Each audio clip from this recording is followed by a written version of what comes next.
Sir पुढं hello hello hello check check hello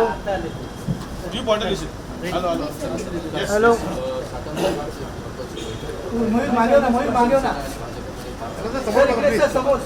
hello काय नेमकं मुंबई महानगरपालिकेच्या निवडणुकीच्या दृष्टिकोनातून महाराष्ट्राचे मुख्यमंत्री सन्माननीय देवेंद्र फडणवीस साहेब आणि उपमुख्यमंत्री एकनाथ शिंदे साहेब यांच्या जॉईंट सभा कुठल्या कुठल्या ठिकाणी करायची आहेत ती ठिकाणं ठरवण्याकरता, प्रचाराचा नारळ फोडण्याची सभा कुठून सुरू करायची आहे ते ठरवण्याकरता आणि शेवटची सभा कुठे करायची आहे ते ठरवण्याकरता आणि इतर जे भारतीय जनता पार्टी आणि शिवसेनेच्या नेत्यांच्या जॉईंट अशा प्रकारच्या ज्या प्रचार सभा होणार आहेत त्या प्रचार सभांचं नियोजन करण्याच्या दृष्टिकोनातून ही बैठक करण्यात आलेली होती आणि ती बैठक आज या ठिकाणी पार पडली. जागा वाटपाच्या संदर्भामध्ये कोणताही तिढा नाही.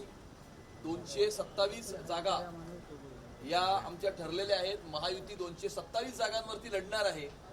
त्यामध्ये 200 जागांवरती आमचं साधारणतः एकमध्ये ऑलरेडी झालेलं आहे.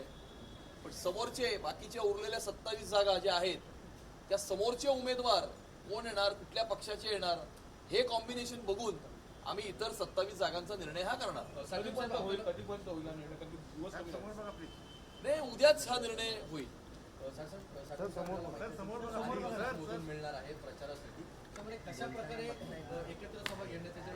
नाही, प्रचार निवडणुकीचा निकाल हा तुम्ही त्या 10 दिवसामध्ये कसा प्रचार करता याच्यावरती नसतो.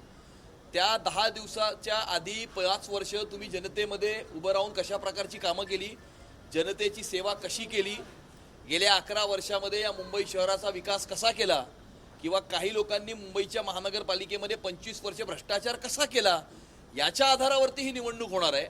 आणि त्यामुळे 10 दिवसाच्या प्रचाराच्या आधारावरती मुंबईकर जनता मतदान करणार नाही, परंतु मुंबईकर जनतेचा गेल्या 11 वर्षामध्ये असलेला अनुभव आणि महानगरपालिकेतला 25 वर्षाचा अनुभव याच्या आधारावरती मुंबईकर जनता ही मतदान करणार आहे.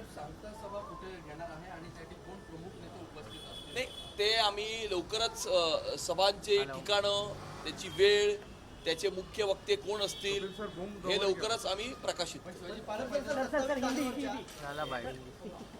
बाजूला बाजूला बाजूला बाजूला बाजूला